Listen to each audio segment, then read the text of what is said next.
Assalamualaikum warahmatullahi wabarakatuh. Al-Fatihah ila hadrati Sayyidina wa Habibina wa Syafi'ina Rasulillah Muhammad ibn Abdillah wa alihi wa ashabihi wa azwajihi wa dhurriyyatihi wa ahli baitihi thumma ila ruh Sayyidina thumma ila ruhi abin Adam wa ummin Hawa thumma ila arwahi tabi'in wa tabi'it tabi'in alhum bi ihsan ila yaumiddin wa ila arwah جميع الملائكة المقربين والأولياء والشهداء والصالحين والأئمة الراشدين والعلماء العاملين والمفسرين والمحدثين والفقهاء والقراء والحفاظ وجميع المجاهدين في سبيل الله أجمعين ثم إلى روح سيدنا إمام المذهب محمد بن إدريس الشافعي سيدنا الإمام أبي الحسن علي بن إسماعيل الأشعري وسيدنا الإمام أبي منصور محمد بن محمد الماتريدي وسيدنا الإمام حجة الإسلام محمد بن محمد الغزالي وأصولهم وفروعهم ثم إلى روح سيدنا المهاجر إلى الله أحمد بن عيسى وسيدنا الأستاذ الأعظم الفقيه المقدم محمد بن علي باعلوي سيدنا قطب الرباني شيخ عبد القادر الجيلاني وجميع ساداتنا آل أبي علوي وجميع الأولياء تسعة في جزيرة جاوة وجميع الذرية سيدنا الحسن وسيدنا الحسين وأصولهم وفروعهم ثم إلى روح مؤلف هذا الكتاب الإمام حجة الإسلام محمد بن محمد الغزالي وإلى روح الشيخ النووي بن عمر البنتاني وأصولهما وفروعهما وإلى روح سيدنا الحبيب عبد الله بن عمر الشاطري وأولاده الجميع الحبيب محمد المهدي والحبيب أبي بكر وسيد الوالد الحبيب حسن وسيد الوالد الحبيب سالم وإلى روح سيد الوالد الحبيب عبد الله بن محمد بن شهاب سيد الوالد الحبيب عبد القادر بن عمر بشر الحسني وأبوه سيد محمد بن علوي بن عباس المالكي الحسني والحبيب علي مشهور محمد بن سالم بن حفيظ وأصولهم وفروعهم ثم إلى روح الوالد حجي صافيان بن دراد حجي سليمان والوالد حجي جمال الدين مالك المهدي بن حجي حلواني وجدي كي حجي مصنف بن قرو حجي الياس وجدتي حجي فاطمة بنت صالحون وجدتي حجي أمينة بنت جاؤد وجدي جدة حجي سليمان بن حجي كريش وجدتي حجي صوفية بنت سليم وجدتي حجي فاطمة بنت داراني وأصولهم وفروعهم وذوي الحقوق عليهم أجمعين أن الله يغفر لهم ويرحمهم ويعلي درجات بالجنة وينفعنا ببركاتهم وأسرارهم وأنوارهم وعلومهم ونفحاتهم في الدين والدنيا والآخرة. الفاتحة. أعوذ بالله من الشيطان الرجيم. بسم الله الرحمن الرحيم. الحمد لله رب العالمين الرحمن الرحيم مالك يوم الدين إياك نعبد وإياك نستعين اهدنا الصراط المستقيم صراط الذين أنعمت عليهم غير المغضوب عليهم ولا الضالين آمين. بسم الله الرحمن الرحيم. نويت التعلم والتعليم والنفع والانتفاع والإفادة والاستفادة والتذكر والتذكير والحث على التمسك بكتاب الله وسنة رسوله والدعاء إلى الهدى والدلالة إلى الخير ابتغاء وجه الله ورضاه وقربه وثوابه. اللهم يا من مقاليد الأمور كلها بيده وإليه يرجع الأمر كله يا فتاح يا عليم افتح لنا فتحا قريبا يا فتاح يا عليم يا فتاح يا عليم يا فتاح يا عليم. اللهم أغننا بالعلم وزينا بالحلم وأكرمنا بالتقوى وجملنا بالعافية. اللهم ارزقنا فهم النبيين وحفظ المرسلين وإلهام الملائكة المقربين برحمتك يا أرحم الراحمين.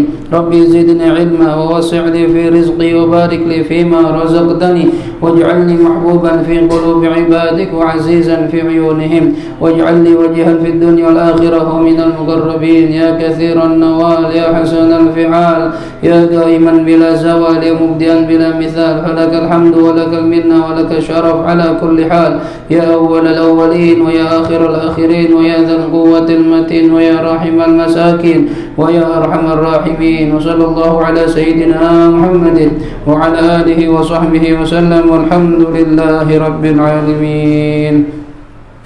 بسم الله الرحمن الرحيم. الحمد لله رب العالمين والصلاة والسلام على أشرف الأنبياء والمرسلين سيدنا ومولانا محمد وعلى آله وصحبه أجمعين. سبحانك لا علم لنا إلا ما علمتنا إنك أنت العليم الحكيم رب اشرح لي صدري ويسر لي أمري واحلل عقدة من لساني يفقه قولي أما بعد. Hadirin segenap jamaah Majlis Ahbabus Shalihin yang dirahmati Allah Subhanahu wa taala, alhamdulillah, puji syukur kita panjatkan kehadirat Allah sampai malam ini kita semua masih diberikan Allah panjang umur, sehat walafiat, taufik hidayah sehingga kita mau hadir ke majlis ilmu yang mana di minggu ini kita adakan di Base Camp Uswah Hasanah di Legoso. Jadi sekali lagi kita bergabung di majlis Uswah Hasanah. Ini nama dari Habib Umar bagi yang belum tahu. Mudah-mudahan benar-benar terrealisasi keinginan Habib Umar, majlis kita ini menjadi uswah, panutan yang baik buat orang-orang banyak. Amin ya rabbal alamin. Hadirin ayyuhal ahbab, kajian kita malam ini adalah kajian tasawuf dalam kitab Bidayatul Hidayah. Terakhir kita masih membahas tentang adabus shalah, adab dalam salat. Yang terakhir kita bahas adalah terakhir sujud. Bagaimana cara sujud yang baik, itu sudah kita bahas. Sekarang lanjutannya adalah bangun dari sujud. Dikatakan di sini qala al-musannif rahimahullahu taala wa nafa'ana bihi wa bi 'ulumihi fid dharain amin radhiyallahu anhum wa qala radhiyallahu anhu thumma irfa' ra'saka minas sujud. Thumma irfa', kemudian angkatlah ra'saka, kepala kamu, minas sujudi, dari sujud, bila raf'in liyadaika, tanpa mengangkat kedua tangan kamu. Jadi bangun dari sujud, angkat kepala, mukabbiran, sambil baca takbir, Allahu Akbar, tapi tangannya usah diangkat, ya, tangannya usah diangkat. Beda ketika kita bangun dari ruku, mu'tidal, itu kan tangan diangkat, Sami Allahu liman hamidah, itu bangun dari ruku. Tapi kalau bangun dari sujud, nggak usah angkat tangan, ya, tanpa mengangkat tangan dan membaca takbir. Ya, dengan baca takbir sampai kapan ini? Angkat kepalanya hatta ta'tadila, ay tastawiya, sampai kamu tegak lurus, jalisan, dalam kondisi duduk, mutmainnan, dan dalam kondisi tumakninah, berdiri, berhenti gerakannya. Jadi kalau sujud, ya, Allahu Akbar, nah, ini duduk nih, ya, diam dulu, jangan ngapa-ngapain. Jadi jangan buru-buru Allahu Akbar, nggak ada tumakninahnya, ya. Dan memulai takbir berbarengan dengan memulai angkat kepala. Akhir takbir berbarengan dengan badan tegak lurus, Allahu Akbar, nah begitu, ya.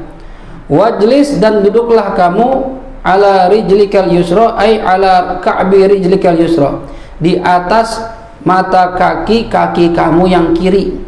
Nah, jadi pantat kita dudukin telapak kaki dengan mata kaki di bawah, ya, seperti kita tasyahud awal tuh, nah, kayak gitu persis. Jadi kaki kita yang kiri itu kita dudukin dengan pantat kita, mata kakinya di bagian bawah, ya, bihaitsu yali dhahraha al-ard, sekiranya bagian luar telapak kaki ini nempel sama tanah, sama tempat kita sholat. Jadi posisi gini, ya, kalau begini nggak mungkin, susah, berat, ribet juga kaki kita.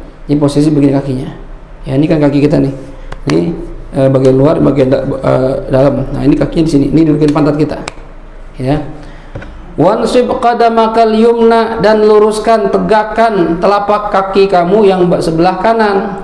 Kaki kiri begini, kaki kanan begini, tegak lurus, ya. Ada orang nanggung gini posisinya, ya. Ada yang diginin malah sama-sama ditidurin. Nah, ini gimana? Ya, dapat sunnahnya tapi kurang sempurna. Yang sempurna itu jari jemari tegakin lurus gini posisinya itu, ya, bisa dibayangin, ya. Nah, kalau ribet kita praktekin biar jelas. Wada' yadaika, dan letakkan kedua tangan kamu, ai kaifaika, kedua telapak tangan kamu, nadban, dalam hukum yang sunnah. Jadi nggak wajib nih, sunnah. Diletakkan di mana? Ala fakhidaika, di atas kedua paha kamu. Qariban min rukbataika, mendekati atau dekat dengan kedua dengkul kamu. Nah, jadi jangan jauh-jauh. Ntar kita praktekin kalau udah selesai bacanya. Ini gini nih. Nah, ini kan dengkul nih. Nah, sejajar tuh. Ya kalau ada papan begini nih, nah, posisi gini, gitu ya. Enggak begini banget, enggak jauh juga, sejajar, gitu. Jelas? Baik. qariban min rukbataika, dekat dengan kedua dengkul kamu, bihaitsu ya tasamahatahuma ru'usul asabi', ya, bihaitsu tasamahathuma, bihaitsu tasamahathuma ru'usul asabi', sekiranya ya jari jemari tangan kita ini itu sejajar sama dengkul ini. Jadi bukan begini, gini. Nah, kalau diginiin ada papan, dia nggak akan mengganggu dengkul, ya. Kalau gini kan nggak bisa, tapi begini posisinya kayak gitu, ya. Nah, itu posisinya. Kemudian wal asabi', ya, wal asabi' mansyurah, ya. Wansib qadam wadu' yadayka ala fakhidayka wal asabi' mansyurah, wal asabi' mansyuratan, dan jari jemarinya dibuka, jangan digenggam, ya. Mansyurah apa namanya, dibuka begini, apa sih bahasa kita, dilebarkan, ya. Bukan dilebarkan, dibuka, ya, arti nggak menggenggam tapi dibuka, ya. Wala tatakallaf dhammaha wala tafrijha, juga ini kamu jangan terlalu memaksakan diri untuk rapetin banget, nggak usah begini banget, nggak usah, juga nggak usah renggang banget, biasa aja gini, ya, biasa tangan kita tuh, ya. Kemudian wala yadurru idamatu wad'il kafain al ardi ila sajdati tsaniyah, katanya nggak apa-apa nih, cuma bukan sunnah, ya, nggak apa-apa kamu mendawamkan meletakkan kedua telapak tangan di atas tanah sampai sujud yang kedua. Ada orang ketika tasyahud bangun dari sujud pertama, telapak tangannya masih ditaruh di tanah, ya, itu gimana hukum Ustaz? Nggak apa-apa. Tapi kalau yang sunnah diangkat, taruh dengkul, gitu, ya, sunnahnya begitu.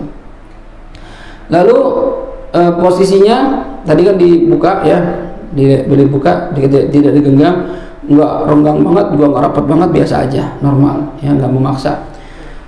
Lalu apa yang kita baca? Waqul, dan ucapkanlah ketika duduk antara dua sujud, Rabbighfirli, Rabbi, wahai Tuhanku, ighfirli, ampuni saya, warhamni, dan sayangi saya, warzuqni, dan berikan rezeki kepada saya, ai a'tini min khazaini fadlik, berikan kepada saya dari kekayaan anugerahmu, ma qasamtahu li fil azal halalan, yaitu apa yang telah kamu bagikan untuk saya, kamu tentukan untuk saya di zaman azali dengan rezeki yang halal. Nah, kita minta begitu. Jadi sebenarnya rezeki kita itu udah Allah catat. Kan kalau hadis itu, ya, ketika di perut ibu, gitu, ya, kata Rasulullah, ya, umur usia 4 bulan itu malaikat diutus oleh Allah untuk menyetak 4 perkara, bikat bi rizqihi wa ajalihi wa amalihi wa syaqiyyun am sa'id. 4 hal yang dicatat sama malaikat, rizki. Jadi rizki kita itu udah terukur, udah ada takarannya. Jadi nggak perlu ngoyo nyari rizki, ya. Cari rizki, bukan berarti diem doang, bukan nyari sebenarnya, jemput rizki. Rizki itu udah ada, tinggal kita jemput doang, ya. Berapa ukurannya, takarannya, Allah yang tahu. Jadi kalau seandainya pun misalnya Bang Adan profesinya dia teknisi AC, ngejar kerjaan, ya, pengennya sehari dapat 10 orderan, ya, tapi yang nentuin Allah. Hari ini kadang 3, kadang 4, kadang 2, kadang 1, kadang nggak ada panggilan. Itu yang nentuin Allah itu, ya, masing-masing tuh, ya. Dengan Bang Komar usahanya jasa, biro jasa STNK, kadang sekali jalan 5, 10. Bayangin kalau sekali satu mobil 100 atau pego misalnya 10 STNK udah 1 juta sehari. Udah, makanya dia ngaji mulu, ya, ngaji nggak pernah tinggal, ya, iya. Udah berkah dengan jasa STNK, biro jasa, belum kontrakan di rumah. Itu ngomong-ngomong, ada optik tuh dikontrakin, ya, apa usaha sendiri? Oh, teman-teman sekolah join berarti. Oh, join. Oh, jadi kita kalau beli kacamata bisa, ya, cincai, ya. Ya, kalau katanya Panji itu, kalau harga temen biasa lebih mahal gitu. Mungkin jangan pakai harga temen dah, ya, karena temen itu nggak mau ngasih, ya, temennya itu sedikit, pasti ngasih banyak tuh teman sejati gitu. Jadi kalau habis Abang Komar jangan ada teman. Jadi rezeki udah Allah atur. Ya, semua rezeki diatur sama Allah. Agus buka toko makanan binatang, ya. Sampai itu kita sama ngomong tuh Gus. Maaf karena ngomongin ini sama Bang Komar. Berani Ustaz kalau pendatang ya gitu. Nah, kita ngomongin gitu. Itu mana hebat juga ya kalau orang datang nyewa itu. Iya, Masya Allah ya. Nyewa. Tapi ketutup alhamdulillah. Ya. Yani dengan mekanik bengkelnya, keahliannya mekanik. Ya. Masing-masing tuh rezekinya. Diki rezekinya kadang ada kadang kagak. Kadang makan kadang kagak, rezekinya gitu. Ya masing-masing. Gitu. Jadi nggak usah kita ngoyo, yang penting halal. Halal udah, ya. Nah, kalau Allah kasih rezeki kita banyak ya alhamdulillah. Banyak bersyukur, jangan lupa sama yang kurang rezekinya, bagi, ya. Jadi kita minta sama Allah tuh nih doa pendek tapi isinya semuanya mencakup urusan dunia akhirat. Minta ampun sama Allah. Dosa kita banyak. Tiap 5 waktu kita sholat minta ini nih. 17 kali minimal dalam sehari semalam. Minta ampun ya Allah. Sayangi saya ya Allah. Kasih saya rezeki yang halal. Ya. Jadi kalau di sini di Syekh Nawawi bilang rezeki kita itu nggak cuma ketika lagi di perut, itu sebenarnya udah ada catatan di zaman azali. Apa itu zaman azali? Zaman azali itu zaman belum ada apa-apa. Allah belum bikin apa-apa, cuma ada Allah doang, itu zaman azali namanya. Tapi Allah udah nentuin itu, ntar makhluk saya ada berapa, ini itu detail loh Allah nentuin. Bukan berarti Allah nentuin ntar gimana, ntar enggak begitu, enggak. Allah bikin makhluk itu detail. Ya, di lahir tanggal berapa, meninggal tanggal berapa, istrinya berapa, anaknya berapa, rezekinya berapa, itu detail tuh. Jalan hidupnya bagaimana. Kan kalau pakai logika ribet, itu berapa triliun makhluk. Apa sih di atas triliun? Ini enggak ada lagi tuh namanya. Oh, kan ada lagi kawan, di atas triliun. Miliar di bawahnya. Billion. Ya. 1 billion ini bahasa Inggris. Kalau kita triliun gitu. Billion pakai B. Kalau miliar kan juta, kalau B triliun kalau gitu. Kan lagi di atasnya tuh, ya. Namanya apa saya lupa. Banyak dah pokoknya dah. Ya. Banyak dah. Nah, itu udah ditentuin masing-masing. Makanya kata Kiai Zainuddin MZ, kita ini seperti artis aja sebenarnya. Setiap orang yang Allah ciptakan itu, setiap makhluk udah punya peran masing-masing dikasih sama Allah. Kita tinggal jalanin doang. Saya perannya Ustadz, ya, jadi perannya teknisi AC, Taufan perannya apa? Ya, itu yang Golkar tuh, ya. Apa sih di bagian Golkar itu dia? Ya, Yadi perannya dagang sama istrinya, Dadi perannya masih nyari jodoh sampai sekarang gitu, ya. Masing-masing sama, ya, tapi nggak sendirian, di sama Bang Agus juga, sama Bang Agus lagi usaha nyari jodoh ini dia. Kita doain biar lancar, ya, ya gitu. Nah, kita lihat aja siapa yang duluan. Dadi apa Agus? Kalau seandainya Bang Agus duluan, Dadi banyak banget. Bang Agus sudah dapat sampai meninggal, nyari dapat lagi, nanti belum dapat juga dia, ya. Payah dah. Ya. Jadi rezeki udah tentuin. Ya, kemudian wahdini, ya Allah berikan saya hidayah. Jadi senantiasa kita minta sama Allah dikasih petunjuk terus. Dalam segala urusan kasih petunjuk. Apa aja dah, urusan dunia, urusan akhirat. Wajburni, ya, dan tutupi kekurangan saya. Ya. Jabr itu ada lubang, tambelin kekurangan saya. Ini katanya kekurangan apa? Ai minadzulli, dari kehinaan. Kalau saya memang hina, ya, tambelin ya Allah. Ai aghnini, cukupkan saya. Dalam segala urusan, kalau memang ada yang kurang-kurang, cukupin ya Allah, gitu ya. Wa'afini, dan berikan afiah pada saya. Apa itu afiah? Ai idfa'anni kullama akrahu, ya, kullama ukrihu min bala'id dunya wal akhirah. Ya. Hindari dari diri saya segala perkara ukrihu yang saya enggak suka, yang saya enggak pengen, min bala'id dunya wal akhirah, dari ujian dunia dan akhirat.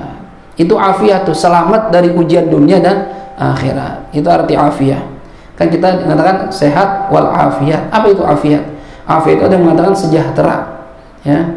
Ada yang mengatakan selamat dari ujian dunia dan akhirat. Itu arti afiah. Ya, kalau kita dikasih sehat doang tapi nggak afiah, akhirnya sehatnya dipakai buat maksiat. Kita nggak mau itu. Minta harta tapi nggak ada afiahnya, hartanya dipakai buat maksiat. Ya, minta ilmunya bikin dia jadi sombong. Nah, ini kita nggak mau begitu, ya. Jangan sampai itu kita kena begitu tuh, ya. Ini minta afiah. Wa afini wa'fu anni, dan maafkan saya. Nah, maafkan saya ini apa bedanya? Tadi kan sudah rabbighfirli, ampuni, terus wa'fu anni, maafkan, bedanya apa? Ampuni sama maafkan, kata para ulama, ya, afu itu lebih tinggi dibandingkan maghfirah. Ya, al-afu itu di atasnya maghfirah. Ya, kalau maghfirah itu berasal dari kata-kata sama artinya dengan kalimat ghafaro, sama dengan artinya dengan sataro, menutupi, artinya ghafar itu, ya. Ya, ghafaro artinya sataro, menutupi. Ya, maksudnya gimana Ustaz? Orang kalau punya salah, ya, terus dikasih maghfirah, itu sebenarnya salahnya masih ada, cuma ditutupin aja. Ya, kayak orang nulis di buku dengan pulpen salah, tutupin pakai tip, nggak kelihatan salahnya, ya, tapi ada nggak di bawahnya? Ada, cuma ketutupan aja. Itu maghfirah namanya. Ya, tapi level lebih tinggi adalah afu. Apa itu afa? Afa yafu afwan. Ya, katakan afwan gitu ya. Apa itu afwan? Afwan itu asal katanya sama artinya dengan nasia, yaitu lupa. Ya, jadi kalau orang sudah memberikan afwan, ya, itu artinya melupakan kesalahan orang tersebut. Jadi kita minta sama Allah ditutupin plus dilupakan. Walaupun Allah nggak bisa lupa, Allah nggak mungkin lupa, mustahil bagi Allah lupa. Cuma seakan-akan lupa gitu. Ya, kayak kita pernah kesel sama orang. Yadi pernah bikin saya punya masalah sama saya kesel sama Yadi. Ya, cuma kalau Yadi udah minta maaf, saya maafin. Nah, level maafnya yang mana nih? Kalau saya ketemu Yadi masih ingat perasaan itu, kejadian itu tuh, cuma saya pura-pura gak ada apa-apa, itu namanya baru maghfirah doang. Ya, ingat Yadi, oh dulu nih dia nih yang ngambil cewek gua nih, ya, dia tahu gua demen, ngambil juga, gitu kan. Ya, saya ingat tuh, cuma kalau ketemu Yadi, saya pura-pura gak ada apa-apa, biasa aja, karena saya udah maafin, saya nggak mau ngungkit-ngungkit, cuma ada di benak saya nih, tapi karena saya tutupin. Tapi kalau afu itu lupa bener. Ya, Yadi pernah nyakitin saya nggak ingat apa-apa, udah kayak orang lupa masih, kayak nggak ada masalah sama sekali gitu, nggak pernah ada masalah. Itu namanya afu. Ya, makanya derajat ampunan dari Allah ini mulai begini bagus. Ya, biasanya nggak ngomongin mulai, ya, dikit-dikit. Batunya gak habis. Oh gitu. Baik. Jadi derajat ampunan Allah itu ada 3. Ya. Lihat di akhir surah Al-Baqarah, ya. Wa'fu 'anna waghfir lana warhamna, gitu ya. Kan doanya gitu tuh. Itu di kitab Dalilus Sa'ilin itu diterangkan tuh. Itu derajat ampunan Allah tuh 3 macam. Jadi di Al-Quran Allah mengajarkan kita cara minta ampun sama Allah. Yang pertama, wa'fu 'anna waghfir lana warhamna. Ini 3 macam ampunan Allah. Derajatnya beda-beda. Yang paling tinggi wa'fu 'anna. Ya Allah, tolong lupain dosa-dosa saya. Walaupun Allah nggak mungkin lupa. Sekali lagi ya, Allah nggak mungkin lupa. Tapi seakan-akan lupain aja ya Allah gitu. Kalau orang lupa kan berarti kayak nggak punya dosa gitu, Pak, Mbak. Ya, itu derajat pertama. Yang kedua, kalau nggak dikasih afu, ya Allah, waghfir lana, maafin saya ya Allah, ampuni saya dengan maghfirah. Maghfirah itu apa? Ada dosanya cuma ditutupin. Ya. Nah, derajat ketiga itu siapa itu? Warhamna. Kalau afu nggak dapet, maghfirah nggak dikasih, sayangin saya ya Allah. Nah, sayang ini level terakhir nih. Ya. Kalau di kitab itu diterangkan afu itu buat orang-orang yang kesehariannya itu ibadah mulu sama Allah, ibadah mulu sama Allah, tapi ada dosa sedikit yang dia kerjakan, cuma kalau dibandingkan yang lain, ya, itu hampir nggak ada, ya nggak sebanding lah, ya. Misalnya ibadahnya puluhan tahun, maksudnya sehari 2 hari misalnya, itu kalau dihitung-hitung gitu, itu Allah kasih afu, dan dia bertobat sama Allah, minta ampun dengan dosanya yang pernah dia kerjakan yang sedikit itu dapat afu dari Allah.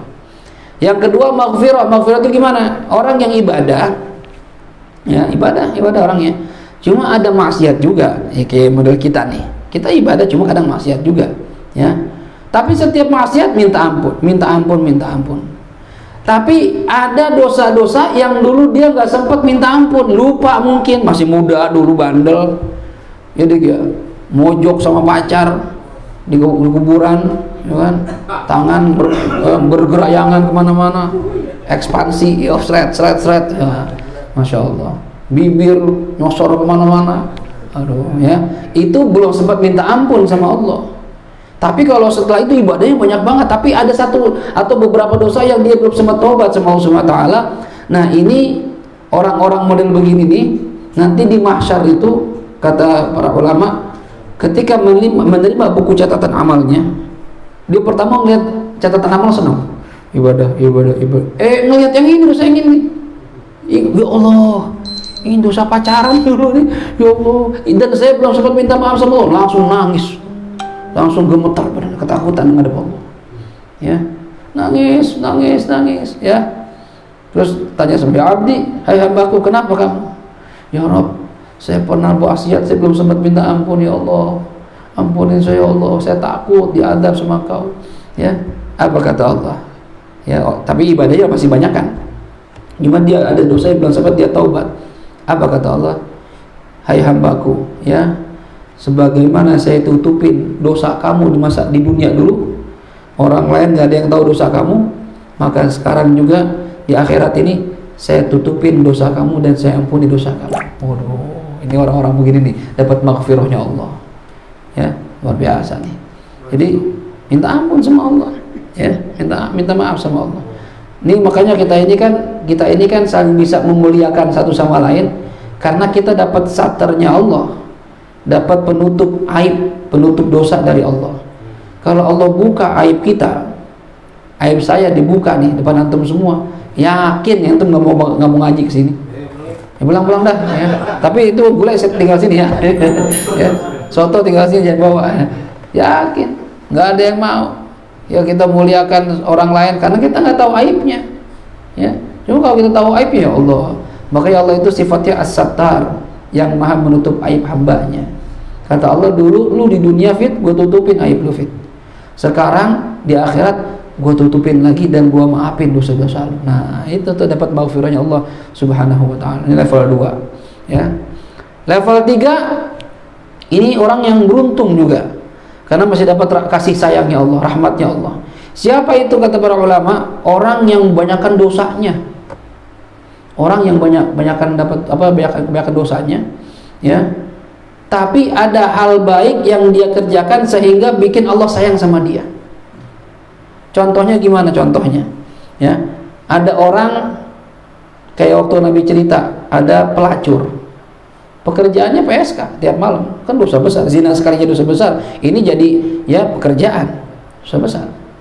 Satu ketika ini pelacur lagi berjalan melihat anjing kehausan, pengen minum, nggak ada air. Ada air di sumur, nggak ada ya talinya, nggak ada embernya untuk ngambil air. Nggak tega nih pelacur. Ya, akhirnya diapain? Sepatunya dicopot, bajunya disobek, dijadiin tali, ngambilin air buat tuh anjing. Sampai tuh anjing nggak jadi mati. Ternyata dia hampir mati kehausan, ditolongin jadi selamat hidupnya. Ini kelakuan pekerjaan model begini kepada makhluk Allah yang najis, anjing, ternyata bikin Allah sayang. Ada satu amalan yang bikin Allah sayang, maka Allah masih nggak tega dimaafin juga dosa-dosa yang banyak. Oh, lihat tuh, Allah sangat baik banget tuh. Allah baiknya luar biasa, ya. Tapi kita jangan ngarepin yang ini ya. Saya yang ini aja dah, entah siapa tahu dimaafin. Karena kita nggak tahu amal kita yang mana yang bikin Allah sayang sama kita. Emang nanti yakin amal kita diterima? Kan nggak yakin. Sholat maghrib kita tadi, sholat isya kita, emang yakin diterima? Belum tentu. Ngaji kita nih, ya kan zahirnya bagus, apa pasti ada pahalanya? Belum tentu juga. Makanya ya kata Rasulullah, jangan pernah sepelekan amal apapun, sekecil apapun, karena siapa tahu yang kecil itu yang diterima oleh Allah Subhanahu wa taala. Ya. Jangan pernah sepelein. Ngaji nggak sempet tiap minggu, waktunya ya padat, ya sebulan sekali dah.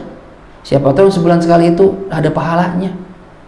Ya jangan ditinggalin sama sekali. Duha nggak kuat 8, ya udah nggak usah duha, jangan nggak usah duha. Ya paling minim 2 dah, masa kagak juga. Maksudnya gitu. Sedekah nggak bisa, buat maulid nih kita nanti nggak bisa gope Ustaz saya cuma punya duit 20.000, nggak apa-apa dah, daripada nggak andil sama sekali, ya tulis aja hamba Allah gitu, ya hamba Allah dikian lagi ya, ketahuan juga jadinya, ya udah terus aja hamba Allah, nggak apa-apa. Jadi kata dalam kaidah para ulama itu dikatakan al-ma'sur la yasqutu bil maisur, ya sesuatu yang sulit itu jangan sampai gugur dengan sesuatu yang mudah, ya. Jadi kalau misalnya memang sulit, jangan ditinggalkan sama sekali, kerjain yang gampang, gitu. Ya, witir 11 Ustaz, aduh banyak amat Ustaz ya. Ya 3 dah, capek banget Ustaz. Ya 1 dah, masa enggak juga gitu. Maksudnya gitu tuh, jangan sampai enggak sama sekali, ya. Ngaji seminggu sekali ya, dia belum Rebo, Ustaz saya repot Ustaz, kerjaan saya banyak, cuti lembur mulu. Ya udah yang bulanan dah, yang asma dah. Nah, bulanan bisa Ustaz, ya. Yang satu jawab lagi, bulannya nggak bisa Ustaz, saya nggak bisa itu, malam Sabtu besoknya masih masuk kerja. Ya udah pembukaan penutupan dah, masih nggak juga gitu. Ini kagak ya, ditinggalin sama sekali kebaikan, nggak boleh, jangan tuh, ya, karena kita nggak tahu, siapa tahu yang sedikit itu yang diterima oleh Allah Subhanahu Wa Taala. Begitupun kata Rasulullah, jangan sepelekan maksiat, jangan sepelekan perbuatan dosa, karena bisa jadi dosa yang kita kerjakan itu yang bikin Allah marah sama kita. Kelihatannya sepele, tapi Allah marah sama kita. Nah, hati-hati tuh, ya. Jadi jangan pernah sepelekan perbuatan dosa sekecil apapun, jangan pernah juga meremehkan amal soleh sekecil apapun, gitu ya. Bahkan di kitab ini diterangkan tuh, ada orang Allah timbang amalnya, ya ditimbang amalnya pas 50-50, nggak lebih nggak kurang. Akhirnya kata Allah, hambaku, cari orang yang mau ngasih kamu 1 pahala, 1 aja, nggak usah banyak-banyak, 1 itu kan dikit, ya. Kita kalau baca alif lam mim kata Rasulullah, pahala berapa itu? Bukan 30, 1 huruf dapat 10 pahala. Ini diminta 1 aja, jangan banyak-banyak, 1 aja, supaya timbangan amal kamu lebih berat sedikit, masuk surga. Ini orang kelimpungan nyari itu di mahsyar. Wah, misalnya saya yang begitu, ketemu Bang Umar, pura-pura nggak kenal Bang Umar, siapa? Ya, bagi itu dong, bagi amal dong, pahala 1, ogah, ntar kalau ditimbang bagaimana? Jadi semua tuh nanti di mahsyar itu udah main pura-pura nggak kenal dah, ya, boro-boro menolong. Kalau kita di sini dunia masih bisa nolongin, di sana nggak bisa. Murid sama guru, saudara sama saudara, suami sama istri, anak sama orang tua, udah pura-pura nggak kenal, ya, ketakutan pengen dihisab, ya, orang muter-muter nggak ada yang mau ngasih. Masya Allah, di mahsyar tuh, ya, sampai dia hampir putus asa, sedih, murung, jalan, pengen balik, ketemu orang di pojokan lagi nangis. Ya, ini belum ditanya nih, gua tanya aja dah, ya, mas, minta tolong dong mas, tolong apaan sih? Itu saya juga lagi sumpah, minta tolong lagi, ya enggak aja, ya, saya cuma butuh 1 pahala doang mas, kalau saya dapat saya masuk surga, kata dia gitu. Bisa ada mas, 1 aja mas, sudah muter-muter mas, nggak ada yang mau ngasih. Tapi tiba-tiba nih orang ngasih dik, yaudah tuh ambil pahala gue 1 tuh. Itu orang dapat pahala 1, senangnya luar biasa, lari kenceng banget menghadap Allah Subhanahu Wa Taala. Ya Rabb, saya dapat 1 pahala nih, masukin saya surga ya Allah. Dapat 1 pahala, cuma butuh 1, nggak butuh banyak, ya. Kata Allah, dari mana kamu dapat pahala itu? Siapa yang mau ngasih pahala di hari seperti ini? Kata orang, saya nggak kenal ya Rob, pokoknya saya minta ya kasih sama dia. Cuma dia doang ya Rob yang ngasih, yang lain nggak ada yang minta, nggak ada yang ngasih, saya minta. Ya, kata Allah, ajib, ambil panggil orang sini, panggil, cari lagi tuh, samperin lagi, mas, ayo mas, ngapain lagi? Ikut saya yuk. Ngapain? Dipanggil sama Allah. Waduh, tak menangis lagi dia. Habis dah. Ya, udah dipanggil Allah, menghadap tuh berdua tuh, ya. Kata orang, ya Rob, ini nih yang ngasih saya nih, saya nggak kenal orang, ya. Kata Allah apa? Ya fulan, atatakarram 'alal karim, katanya. Ente yang ngasih pahalanya? Iya ya Rob. Kenapa ente ngasih dia? Ente mau berlagak baik di depan saya, kata orang gitu. Ente mau berlagak baik di depan zat yang maha baik. Saya ini maha baik loh. Ente mau coba-coba ngalahin saya, mau coba-coba nyaingin saya gitu, kata Allah gitu. Atatakarram 'alal karim, mau berlagak baik di depan saya nih, ya. Kata dia, bukan begitu ya Rob. Apa yang membuat kamu ngasih pahala ke dia? Orang lain kan yang mau ngasih. Kata dia, begitu saya buka buku catatan amal saya, yang saya lihat pahala cuma satu, isinya yang lain dosa semua. Gitu. Maka dari tadi saya nangis. Saya takut diazab sama Engkau ya Allah. Ya. Kenapa yang bikin saya nangis? Biar kata saya dihisab, ditimbang, pasti neraka dah kalau saya. Yang satu doang pahalanya. Ya. Ini kalau ibarat buku rapot, semuanya merah.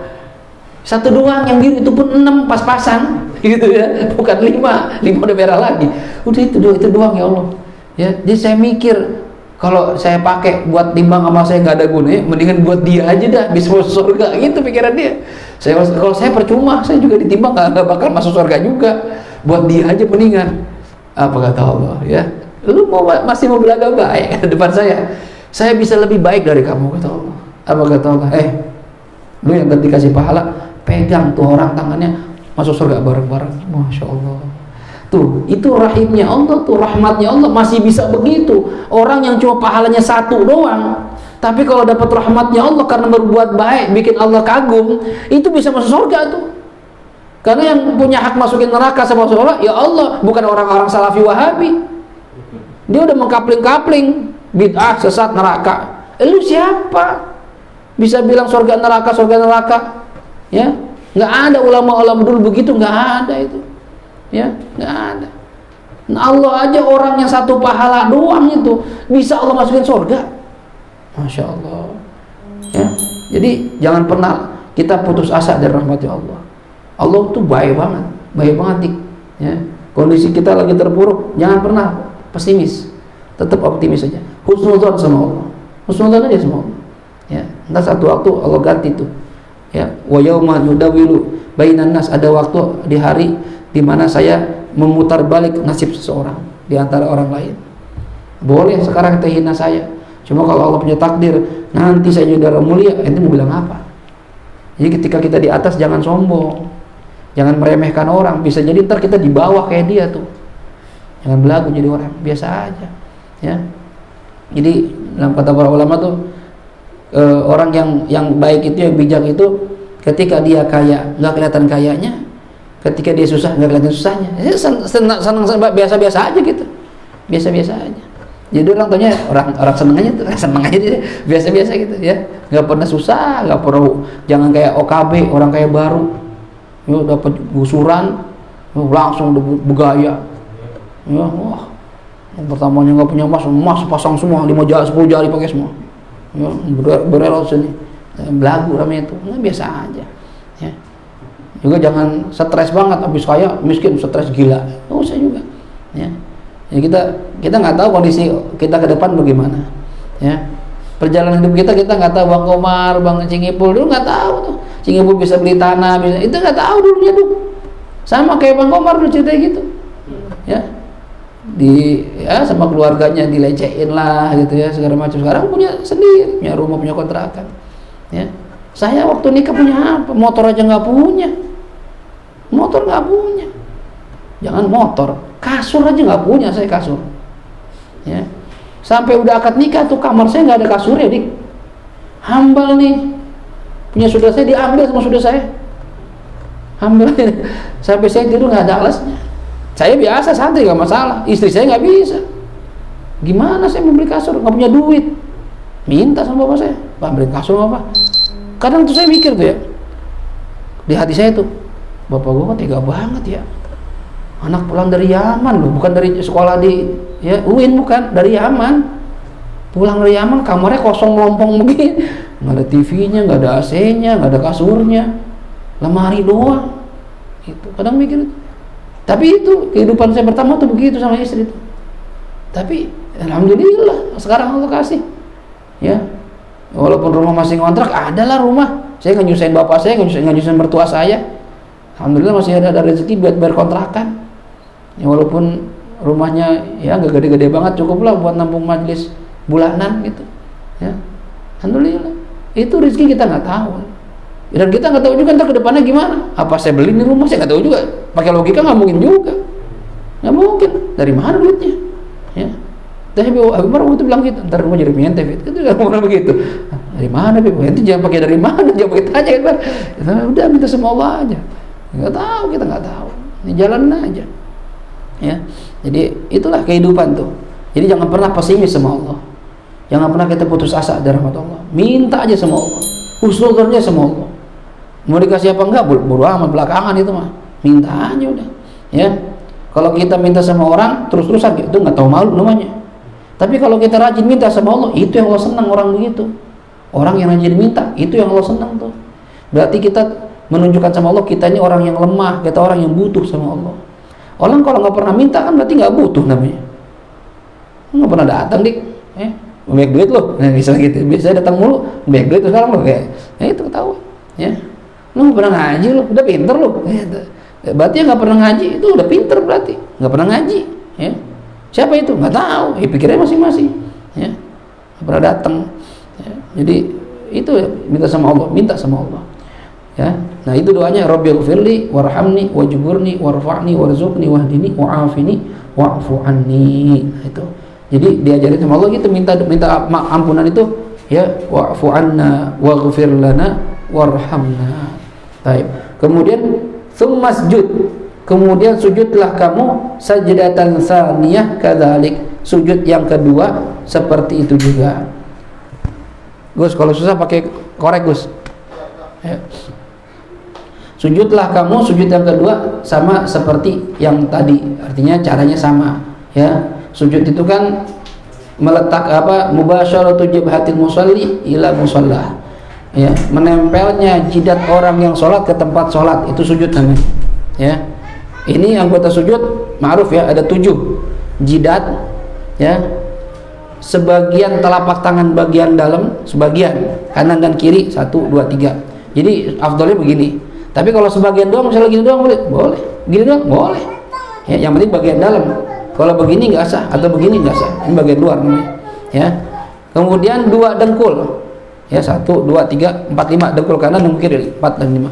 Lalu jari kaki bagian dalam. Nih, jadi harus begini nih. Nggak cukup begini atau begini apalagi. Ya. Sana mau lewat. Bisa nggak apa sini?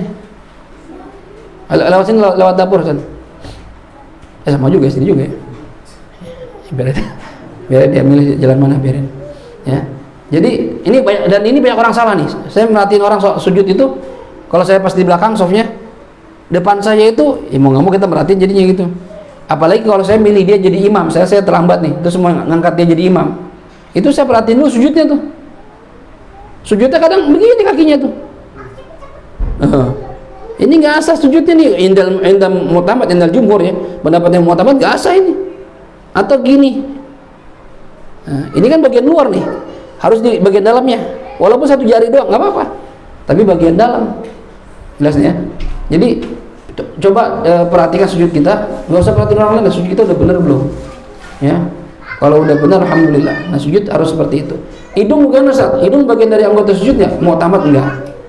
Yang mu'tamad hidung bukan anggota sujud, tapi ada sebagian ulama yang mengatakan hidung termasuk anggota sujud, maka disunahkan ketika sujud menempelkan hidung juga.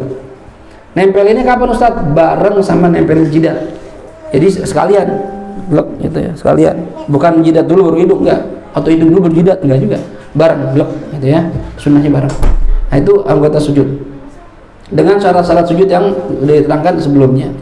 Nah ini selesai ini ya, ini masalah sujud, duduk antara sujud, lalu sujud yang kedua. Kemudian tsumma i'tadil, lalu i'tadil ya, i'tadil jalisan lil istirahah ya. Kemudian luruskan badan kamu dalam kondisi duduk, jalsatan khafifah, dengan duduk yang sebentar. Walau kanat fi naflin, walaupun ada dalam salat fardu sunnah saja ya. Wa in kunta qawiyan, walaupun kamu kuat untuk langsung diri. Duduk apa ini Ustaz? Lil istirahah, untuk istirahat.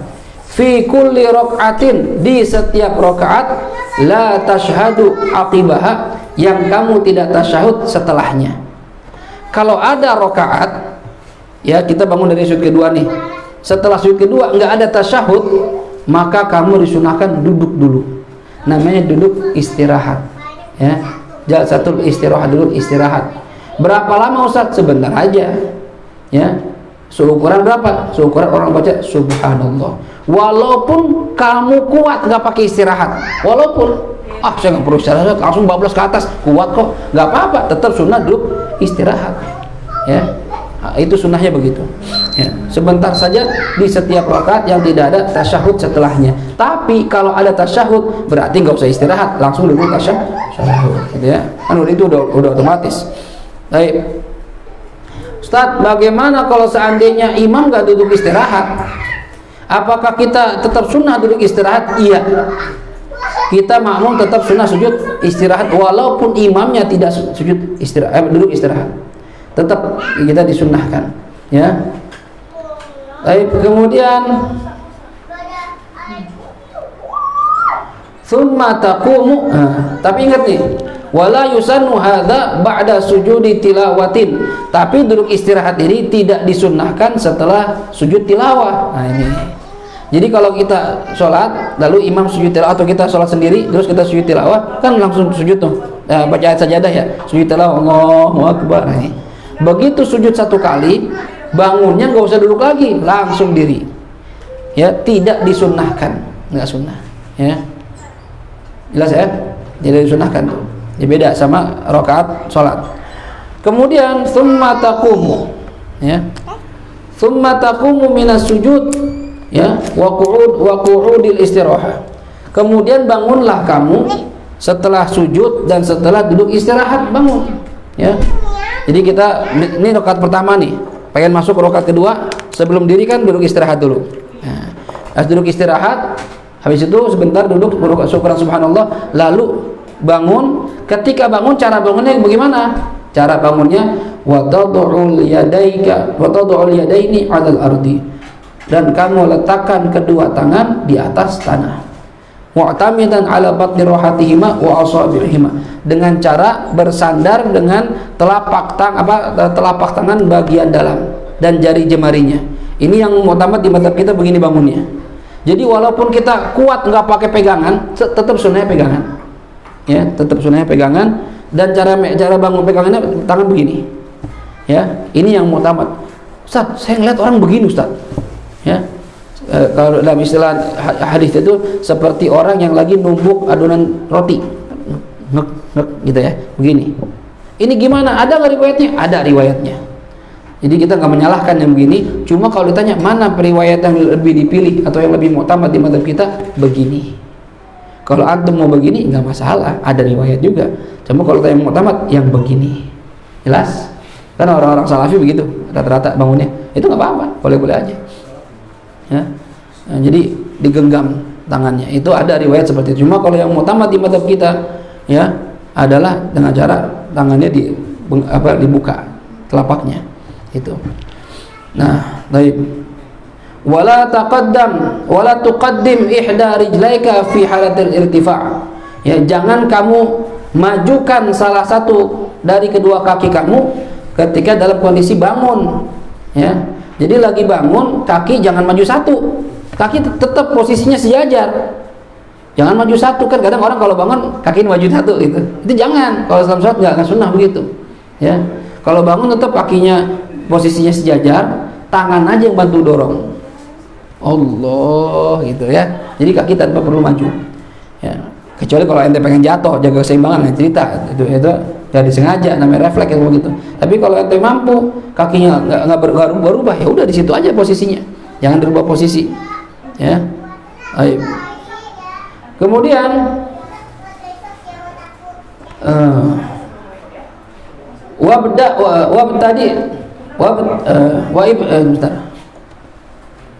wabtadi bitakbiril irtifa', wabtadi, dan hendaklah kamu memulai bitakbiril irtifa', dengan membaca takbir untuk bangun, indal qurbi, ketika mendekati min haddi jalsatil istirahah, ketika mendekati dari batasan duduk istirahat. Ya, kita praktek ini. Jadi mulai takbirnya itu, ya, bitakbiril irtifa' indal qurbi min haddi jalsatil istirahah, ketika mendekati batasan duduk istirahat. Wa muddaha, dan panjangkanlah takbir tersebut ilan tisafir tifa'ika, ya, dengan panjangkanlah takbir tersebut ilan tisafir tifa'ika ila qiyamika, sampai intisafi irtifa'ika, ya, sampai sempurnanya mengangkat kamu ke dalam posisi berdiri kamu. Jadi sepanjang bangun itu takbir terus, ya, Allahu Akbar gitu. Kadang orang dia bangun dulu nih, bangun bangun ke takbir dulu nih, bangun duduk dulu, pas pengen bangun dari duduk istirahat baru takbir dia, Allahu Akbar gitu. Ini gimana nih? Sunnahnya nggak begitu. Sunnahnya begitu bangun, ya kan, kita bangun pengen posisinya duduk istirahat dulu, itu udah takbir tuh, Allahu Akbar. Nah, barnya itu sampai dengan posisi tegak kita tegak lurus. Nah, bar di sini, ya, jelas nih. Dan ketika bangun, ini sini dibahas nggak? Enggak ya.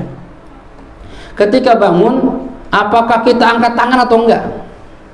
Ya, ketika bangun, Allah, apakah Allahu Akbar, angkat tangan atau enggak? Ya, kata para ulama di mazhab kita yang mu'tamad ya, itu mengangkat tangan dari rakaat disunnahkan ketika bangun dari tasyahud saja. Kalau bangunnya dari tasyahud, angkat tangan. Kalau bangunnya bukan dari tasyahud, tidak sunnah angkat tangan. Ini yang mu'tamad. Cuma ada pendapat kedua, kalau misalnya kita buku Muhtaj itu, ya, disunnahkan mengangkat tangan setiap bangun dari rakaat. Nah, jadi ada pendapat yang angkat tangan terus. Rakaat pertama bangun, rakaat kedua angkat tangan, rakaat kedua angkat tangan. Ada pendapat begitu. Cuma yang mu'tamad pendapat mazhab kita, ya, mengangkat tangan dari selesai rakaat hanya ketika kita selesai mengerjakan tasyahud saja. Baik tasyahud kita pribadi ataupun tasyahud imam kalau kita makmum masbuk. Misalnya kita mendapatkan imam, ya, maghrib, sholat maghrib nih di rakaat kedua. Nah, kan ketika rakaat kedua kita rakaat pertama, ya, imam kan tasyahud awal. Begitu bangun dari tasyahud awal, kita angkat tangan nggak? Tetap angkat tangan, karena tadi kita bangun dari tasyahud awal. Nah, ketika imam rakaat ketiga, kita rakaat kedua. Ya, begitu imam bangun, angkat tangan nggak? Angkat tangan juga, karena kita tadi tasyahud, ya. Baik. Makanya kadang ada teka-teki. Saya punya kitab namanya Al-Ghaz, teka-teki dalam fikih. Teka-teki semua tuh. jawabannya ya, harus perlu pemikiran. Itu teka-teki. Di antara teka-teki itu lana salatu salah rakaat, ya, lana salatun laha salah rakaat, ya, kita ada salat yang 3 rakaat tapi tasyahudnya 4 kali. Itu gimana gambarannya? Itu orang salat maghrib telat, ya. Salat maghrib ikut imam ketika tasyahud awal imam. Jadi pas lagi takbir Allahu Akbar, imam tasyahud, kita tasyahud juga satu, ya kan? Imam bangun rakaat ketiga, kita rakaat berapa? Baru satu kita kan? Nah, imam tasyahud lagi tuh, kita ada dua tasyahud tuh. Nah, kita bangun, kita rakaat berapa sekarang? Imam udah salam, kita bangun, kita rakaat berapa? 2. Rakaat kedua tasyahud lagi nggak? Tasyahud lagi. Dan 2 ada 3 kali tuh. Ya, bangun rakaat ketiga, habis itu tasyahud lagi, udah 4 kali. Ya, sholatnya 3 rakaat, tasyahudnya 4 kali, itu tebak-tebakannya begitu. Ya. Baik. Kemudian bi antas taghriqa ma baina wastirtifa'ika min al-qur'an ila wastirtifa'i lil qiyam bihaitsu yakun Allah inda istiwa'ika jalisan. Ya. Nah, jadi katanya Allah. Nah, ketika posisi huruf haknya Allah itu posisi kita lagi duduk. Kan kita bangun nih. Allah. Nah, haknya itu lagi duduk tuh. Allahu Akbar gitu. Ya, bukan kita bangun dulu, duduk dulu, habis itu baru Allahu Akbar. Enggak. Sunnah itu dari awal bangun. Allah. Nah, Allah haknya itu lagi kita duduk posisinya. Sama seperti salam kan, sunnahnya itu ketika assalamualaikum, mim alaikum, itu kita baru menoleh.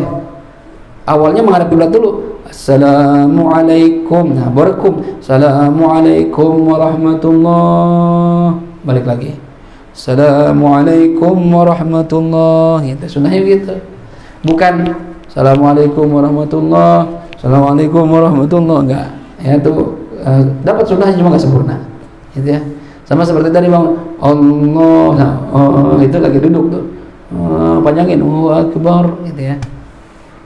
Tapi kemudian wakaf akbar, akbar itu inda timadika ala bad'il qiyam, tuh banyak itu. Detail banget nih Syekh Nawawi. Huruf H-nya Allah ketika kita duduk, ya. Terus huruf kafnya akbar, Allahu Akbar, ada ak itu lagi ngapain? Ak itu kamu lagi bertengger atau bersandar dengan tangan kamu ketika pengen bangun. Allahu Akbar, jauh dong ya. Kalau kafnya itu ketika kita mulai bangun, ini kan jauh ya. Harusnya kan panjang. Allahu Akbar, bareng juga. Imam Syekh Nawawi gitu tuh. Di sini roknya gimana? Fi wastir tifa'ika ilal qiyam. Oh, dia Imam Nawawi ini, Syekh Nawawi, dia menerangkan tentang cara yang dipilih sama Imam Ghazali. Imam Ghazali tadi bilang panjangkan takbir sampai intisab, pertengahan bukan sempurnanya ya, maaf. Pertengahan mengangkatnya kamu ke berdiri. Jadi kan berdiri begini. Nah, ini panjangkan takbir sampai Hu Akbar. Jadi belum sampai atas sudah bar. Ini yang diterangkan oleh Imam Ghazali. Makanya Imam Syekh Nawawi ngikutin gitu. Jadi ketika lagi ak itu tangan kita megang ya, megang pengen bangun. Lalu bar rohnya itu ketika apa? Ketika di pertengahan berdiri. Jadi udah tengah-tengah berdiri bar, nah, baru bangun. Gitu ya. Ini yang diterangkan oleh beliau di sini. Ya. Sebentar. Ada pendapat lain ini sebentar.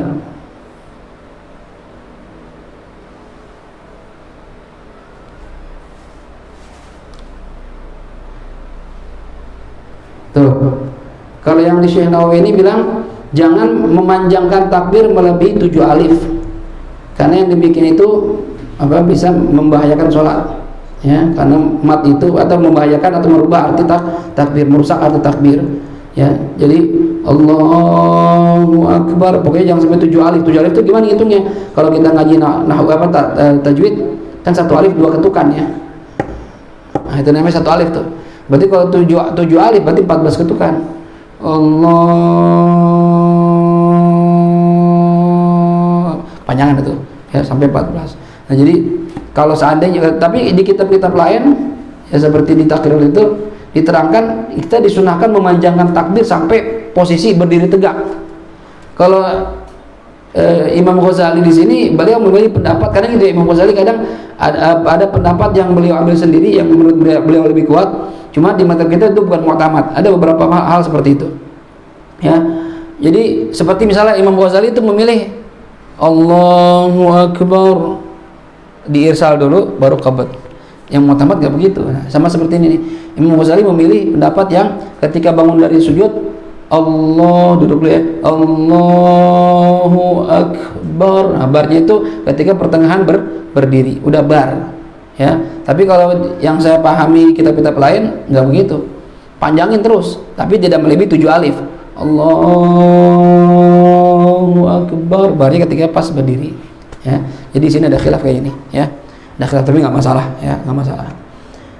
Kan ini Syekh Nawawi ngikutin alurnya Imam Ghazali, yang ngikutin sesuai, mensyarahkan sesuai dengan alur yang dipilih Imam Ghazali. Wal takun hadhil jalsah, dan hendaklah ada apa duduk ini jalsatan khafifatan, duduk yang sebentar saja ya, mukhtatifatan, cepat ya, nggak usah lama-lama. Bahkan katanya la yajuzu tatwiluha, nggak boleh ente panjang itu duduk itu, seperti duduk antara 2 sujud nggak boleh ya. Nah, kalau dipanjangin gimana? Kalau dipanjangin ada yang mengatakan bahkan bisa membatalkan sholat ya, ente panjang-panjangin rukun qasirat jadi panjang, nggak boleh ya. Baik, kemudian nah Ustaz, kalau orang yang sholatnya duduk, apakah sunnah duduk istirahat? Enggak sunnah. Kita sholat duduk nih, Allahu Akbar ya, kita sujud 2 kali ya, begitu bangun dari sujud kedua kan otomatis duduk lagi. Allahu Akbar. Ini duduk apa Ustaz? Istirahat, bukan istirahat, nggak pakai istirahat lagi udah. Kan langsung duduk kalau ini. Karena posisi duduk ente menggantikan dirinya ente. Ya, jadi nggak perlu duduk istirahat lagi. Ya. Bagi orang yang sholatnya duduk. Baik. Wasal di rakaat tsaniyah kal ula, ya. Lalu sholatlah rakaat kedua seperti rakaat pertama. Rakaat pertama gimana? Ya meletakkan tangan di bawah dada, baca Fatihah, baca surah, ya. Kemudian pandangan mata tetap ke arah tempat sujud. Wa a'idit ta'awudz fil ibtida, dan ulangi baca ta'awudz di permulaan berdiri. Oh, jadi hukum baca ta'awudz sebelum Fatihah apakah sunnah? Sunnah. Kapan sunnahnya? Mu'tamad, ya, di setiap rakaat. Ini yang mu'tamad di setiap rakaat.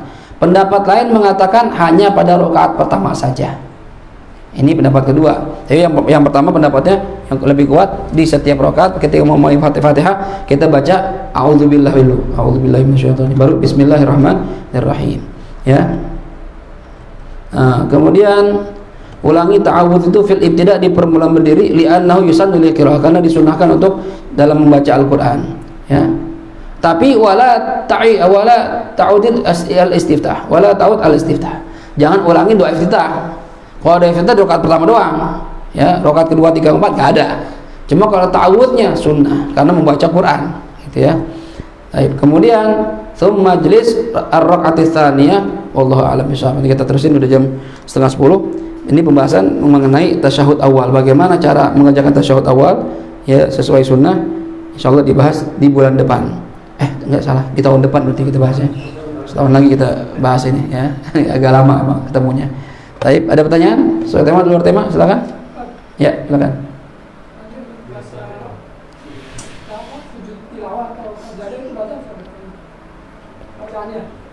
Baik, pertanyaannya, Ustaz, kalau kita sujud tilawah atau sujud sajadah, ya, itu sujud ayat sajadah, bacaannya apa?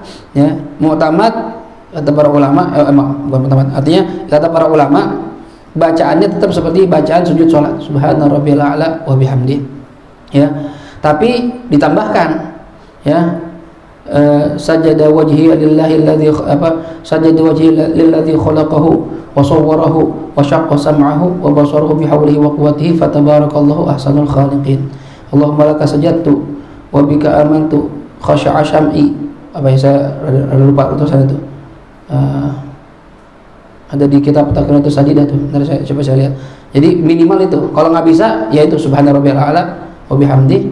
Kalau hafal, ya baca tuh sajada wajhiya lilladzi khalaqahu wa sawwarahu wa syaqqa sam'ahu wa basarahu bihaulihi wa quwwatihi fatabarakallahu ahsanul khaliqin, ya. Itu yang disunahkan. Kalau hafal, kalau enggak ya subhana rabbiyal a'la wa bihamdi sudah cukup. Jelas? Kalau misalnya tilawahnya misalnya tempatnya nggak memungkinkan gitu, Ustaz. Apa kita istirahat aja? Boleh. Kita lagi sholat? Enggak, lagi baca tilawah nih, lagi baca Al-Quran kan. Tempatnya nggak mungkin untuk sujud tilawah. Kalau kasih syarat lagi boleh? Kalau misalnya kita lagi baca Quran saat di luar sholat, ya. Kalau di dalam sholat kayak nggak mungkin, karena kan kita pasti sujud, pasti bisa sujud gitu. Cuma ini misalnya di luar sholat mepet tempatnya nih, ya, rapet-rapetan gitu, rapet banget. Kita baca Quran, nunggu apa misalnya, kita baca Quran dulu. Nah, begitu baca Quran ada baca ayat sajadah, kita mau sujud nggak bisa, tempatnya sempit, posisi nggak memungkinkan. Gimana? Apakah kita kasih isyarat doang? Bukan isyarat, tapi diganti dengan al-baqiyatus sholihat sebanyak 4 kali. Subhanallah, alhamdulillah, wa la ilaha illallah, wallahu akbar. Diulangi 4 kali. Nah, itu sunnahnya begitu. Sebagai ganti tadi sujud tilawah. Jelas? Baik. Ada lagi? Ya, Anja. Kita bagi makmum yang utama itu kita berdiri saat imam itu posisi bacanya gimana? Allah. Baik, jadi makmum itu tadi pertanyaan gimana saat kalau kita bangun dari sujud, apakah ke rakaat kedua, apakah nunggu imam posisinya gimana, apalagi atau setengah atau gimana, ya. Jadi secara umum begini, makmum itu disunahkan bergerak, ini yang afdal, ya, yang paling afdal, setelah imam sempurna mengerjakan gerakannya, baik gerakan dan ucapannya. Ya, misalnya kita jadi makmum, Allahu Akbar, baru kita Allahu Akbar, Sami Allahu liman hamidah, Samiallahu liman hamidah. Allahu akbar. Allahu akbar. Begitupun pas lagi bangun nih dari sujud kedua, kan duduk istirahat dulu tuh dia. Allahu akbar. Kita diam aja dulu. Begitu dia baru kita Allahu akbar itu. Itu yang afdal begitu. Nah, ya. Kalau misalnya memang imamnya baca Fatihah cepat, kalau seandainya saya nunggu gerakan imam sempurna bisa ketinggalan Fatihah, maka kita dianjurkan boleh ya membarengi bacaan Fatihah dengan imam. Berarti gerakannya jangan jauh-jauh dari imam. Begitu dia sudah mulai Allah, kita deketin Allah, walaupun nggak ngebalap dia enggak ya. Begitu dia baca kita baca supaya bisa selesai Fatihah bersama imam. Jelas ya? Kadang begitu ada ya, kalau di daerah kita mungkin nggak terlalu banyak, cuma kalau kayak di pondok tuh sebagian senior gitu kalau lagi taraweh tuh ya bacaan suratnya pendek banget, Yasin, Allahu Akbar gitu. Ya, Yasin doang itu baca Fatihah gimana ya kan? Ya, kita barengin Fatihah sama dia itu ya. Nah, jadi tergantung imam ya, kita harus tahu kondisi imam, maka kita lakukan cara seperti itu ya. Jelas? Ada lagi? Ya tadi ya nih ya. Bacaan singkat doa iftitah sebenarnya bukan bacaan singkat ya, kan iftitah itu ada beberapa riwayat yang biasa kita baca itu gabungan dari dua riwayat. Jadi sebenarnya Allahu Akbar kabira walhamdulillahi katsira wa subhanallahi bukratan wa asila. Nah itu udah iftitah itu sebenarnya udah cukup tuh. Cuma kita diajarkan inni wajjahtu gitu ya, atau wajjahtu wajhiya itu riwayat yang kedua. Nah itu kalau kita baca semuanya boleh ya, tapi kalau kita buru-buru atau misalnya kita sholat sunnah, kadang orang sholat sunnah gak baca iftitah tuh, sayang tuh sunnah ditinggalin, jadi gimana? Tetap baca iftitah, cuma yang pendek aja. Allahu Akbar kabira walhamdulillahi katsira subhanallahi bukratan wa asila a'udzubillahi minasyaitonir rajim bismillah. Itu biasa gitu, jadi nggak meninggalkan doa iftitah. Jelas? Tadi silakan.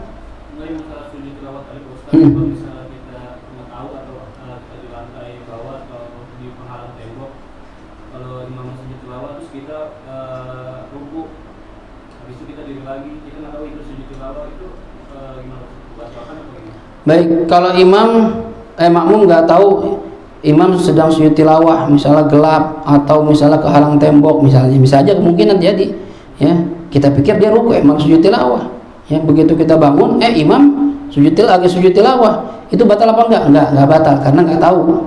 Sujud sahwi nggak Ustaz? Nggak sujud sahwi juga. Kenapa? Karena kesalahannya terjadi ketika jamaah sama imam, jadi kesalahan ditanggung sama imam. Nah tapi kita posisi kita gimana? Kalau kita berdiri ternyata ya imam masih tasyahud sujud tilawah, kita wajib ngikutin ya. Cuma kalau dia sudah bangun ya udah kita diam aja udah gitu, karena kita nggak tahu ya kan. Kadang kita Allahu Akbar paham kita nih ruku, kita ruku aja, apalagi kita soalnya merem lagi biar khusyuk misalnya merem ya, terus Allahu Akbar, Allahu Akbar ya bukan sami Allah ya, begitu Allahu Akbar imam berdiri berarti sujud tilawah, ya udah kita ikutin aja imam. Kesalahan kita itu nggak membatalkan karena tidak dikerjakan dengan sengaja ya. Kalau sengaja baru batal. Misalnya gimana, imam sujud tilawah enggak, diam aja, batal kita ya. Karena ingat waktu yang di kajian Nurul Fatah itu kan ada jenis-jenis hukum membarengi imam ya, mengikuti imam dalam mengerjakan sunnah. Nah ada 4 macam, fi'lan wa tarkan, la fi'lan wa la tarkan, fi'lan la tarkan ya, tarkan la fi'lan. Nah, itu sujud tilawah termasuk sunnah yang wajib diikutin fi'lan wa tarkan. Kalau imam fi'lan ngerjain, makmum wajib ngerjain.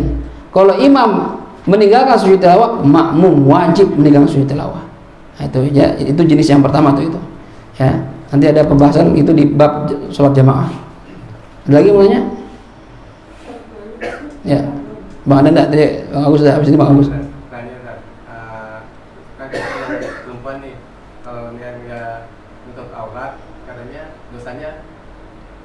Orang tua kena. Bener apa enggak? Iya. Kita punya anak perempuan Ustaz, kalau dia nggak nutup aurat katanya orang tua dapat dosa. Bener. Kapan orang tua dapat dosa? Kalau ketika dari kecil anaknya nggak pernah dididik sampai dia gede nggak pernah disuruh tutup aurat ya, maka ketika dia maksiat itu bapaknya khususnya tanggung jawab dosa-dosa anaknya dosa, bapaknya dosa juga ya. Kecuali beda dari kecil Ustaz udah saya ajarin Ustaz, udah saya suruh, saya beliin jilbab, saya beliin baju panjang, tetap aja begitu. Nah, misalnya gitu. Gimana? Tapi saya bilangin terus. Nah, kalau kita udah bilangin terus, udah kita didik, udah kita nasihati, udah kita marahin, masih gak kena juga, itu dosa dia. Nah, itu yang Nabi gambarkan dalam hadis. Ada seorang ayah, seorang suami, amal ibadahnya banyak, lalu divonis surga. Begitu mau surga, dipanggil lagi sama Allah, kata Rasulullah. Begitu dipanggil, dia nanya, kenapa ya saya dipanggil lagi? Kenal gak nih orang ini? Oh kenal ya Allah, ini istri saya, anak saya. Emang ada apa? Dia nggak terima itu masuk surga. Kenapa?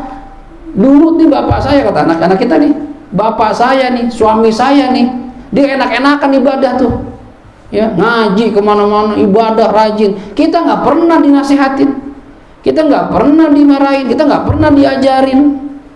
Kita maksiat dia santai aja, kita nggak nutup aurat santai aja. Ini yang model begini, walaupun ahli ibadah kata Rasulullah, diseret ke neraka bareng-bareng sama keluarganya. Makanya Diki enak Diki nih, Diki Dadi itu enak dia, nggak ada tanggungan, nggak ada yang nyeret-nyeret dia ntar. Kita yang repot. Gak enak Diki ya. Sama, anak laki anak perempuan sama. Karena kan kata Rasulullah, anak yang lahir dari perut orang tuanya itu lahir suci. Tergantung kedua orang tuanya mau diapain tuh anak. Ya kesalahannya itu kapan orang tua dapat dosa? Kalau dia nggak pernah nasihatin, nggak pernah ngajarin, itu dosa. Cuma kalau udah diajarin, udah nasihatin, bahkan kita masukin pesantren masih begitu, ya itu udah nggak dosa. Sama seperti Nabiullah Nuh. Nabi Nuh kurang apa dakwah 950 tahun? Nggak cuma orang, keluarganya didakwahin, anaknya kafir. Kan'an. Mau bilang apa? Ya kan?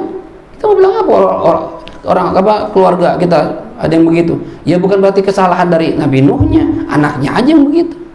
Sama kayak kita capek Ustaz saya bilangin, sampai sekarang saya masih bilangin tapi tetap aja begitu. Ya salah dia. Kita nggak tanggung jawab ntar. Makanya saya jangan sama orang, saya sama istri saya bilang, Dek kamu keluar, misalnya nggak nutup aurat nih, bang udah bilangin ya, nggak boleh gitu. Misalnya masalah yang agak berat sekarang perempuan kaos kaki pakai ribut bang, kakek kaos kaki. Mana nggak minta beli, mau beli itu, ya 2 lusin sekali beli, ya pokoknya tutup tuh. Kamu ntar di akhirat diadab gara-gara ini, jangan bawa abang. Saya gituin saya, bang udah bilangin ya, abang udah beliin ya, jangan bawa abang kalau Allah marah sama kamu gara-gara nggak nutup kaki. Itu tegasin sama istri sama anak dalam urusan begitu. Arbi sholat malam sholat, Bi kamu kok dibakar, Bi Abi nggak bisa bantuin Bi, ya Abi nggak bisa nolongin kamu. Allah kalau udah marah tuh marahnya luar biasa. Jangan nggak sholat kamu, ya Allah tadi nggak sholat. Ya, dari kecil digituin tuh, jadi dia takut ada gambaran bakal dibakar, takut jadinya. Ya jangan sampai kita santai-santai aja. Ya tar dah, kadang ibunya rapet bajunya, jilbaban syar'i lagi, anaknya begitu. Pas kita bilangin kok gitu, ntar juga ada waktunya. Kok jawabannya begitu? Ntar juga ada waktunya Ustaz, ntar udah nikah juga, dulu saya juga begitu, dulu emaknya begitu. Kesalahan ibunya dibiarkan sampai supaya anaknya bersalah juga. Jangan, kita nih kalau kita tahu dulu kita salah, orang tua kita mungkin didiknya nggak seperti yang kita dapat dari guru-guru kita, jangan diulangin. Jangan dia melakukan kesalahan sama seperti kita. Justru karena kita sayang itu kita keras. Bahkan Habib Ibrahim bin Zaid bin Smith itu mengatakan kalau di rumah kita ada orang yang kita nafkahin nggak sholat, jangan kasih makan. Sampai segitunya. Jangan kasih makan biar dia jerah. Misalnya kita punya anak nih, nggak mau nutup aurat, lu jangan makan di sini lu, sampai lu nutup aurat. Gitu kerasin nggak apa-apa. Nabi itu nggak marah kalau urusan dunia dilanggar. Ya misalnya kayak misalnya kita nih, ya istri mau cat warnanya pink, kan nggak demen pink, ya. Tapi kalau kita debat jadi ribut, ya udah pink lah biarin. Kalau dalam urusan kita biarin, bang pancinya pink, sampai panci pink juga misal. Ya Allah dalam hati. Ya dapur dia sih emang ya, maksudnya dia ya biarin dah biar dia nyaman dah, kita nggak usah ribut dan masalah itu. Cuma kalau urusan akhirat nggak ada tuh tawar menawar. Nggak sholat marah, nggak nutup aurat marah, jangan diem ya, kita imam, kita nafkahinnya ngapain, nafkahin orang yang maksiat sama Allah ngapain. Nah bapak bakal dibakar nih gara-gara kamu, gituin, bilangin dari kecil kasih pemahaman gitu. Kalau kamu nggak sholat bapak diem aja, kamu sama bapak masuk neraka. Mau bawa neraka gitu, bilang gitu. Mulai sekarang kamu keluar rumah nggak nutup aurat, jangan harapin bayar uang sekolah, jangan harapin makan, nggak ada sekolah, nggak ada makan, gitu. Tegas dalam urusan agama, tegas. Apalagi kalau udah maksiat sama Allah, jangan dibiarin. Itu ngarapin sampai kapan dia dapat hidayah? Ntar saat ada kita nih tanggung jawabnya. Iya kalau dapat hidayah, kalau enggak ntar dia ngomong sama Allah begitu, bapak saya diem aja, ya Allah gak apa-apa, saya nggak terima bapak saya surga. Ngaji sih emang dia rajin, cuma nggak pernah nasihatin saya. Mau bilang apa kita ntar? Mau balik ke dunia udah nggak bisa. Dari sekarang, dari kecil dibiasain.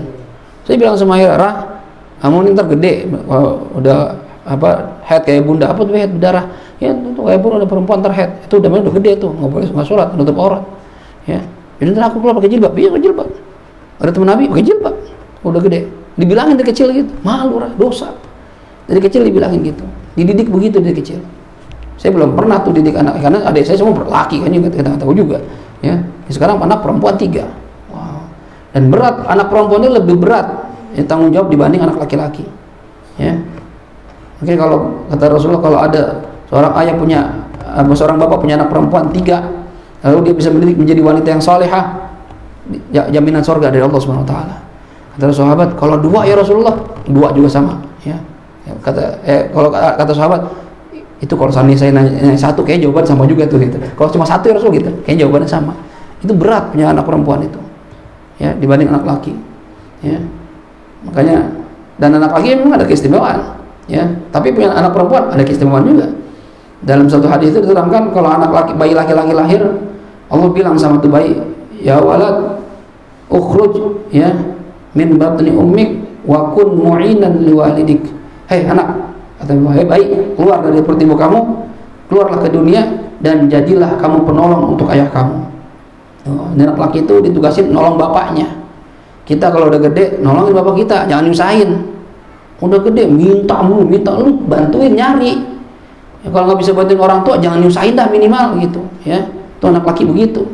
Bukan malah nyusahin orang tua gitu. Tapi kalau anak perempuan beda. Begitu anak perempuan, bayi perempuan lahir, kata Allah, ya bayi perempuan lahir kamu, keluar dari perut ibu kamu, wa sa'akunu mu'inan liwalidik, dan aku, kata Allah, aku akan menjadi penolong untuk ayah kamu. Oh, beda kalau perempuan. Jadi keistimewaan anak perempuan itu Allah nolongin bapaknya yang punya anak perempuan. Jadi satu keistimewaan punya anak perempuan, cuma tanggung jawab besar. Ya, mertua juga cerita almarhum itu, jaya-jayanya beliau itu begitu bunda lahir tuh. Bunda lahir tuh rezeki objekan gol mulu, sampai kata duit di karung-karungan di rumah.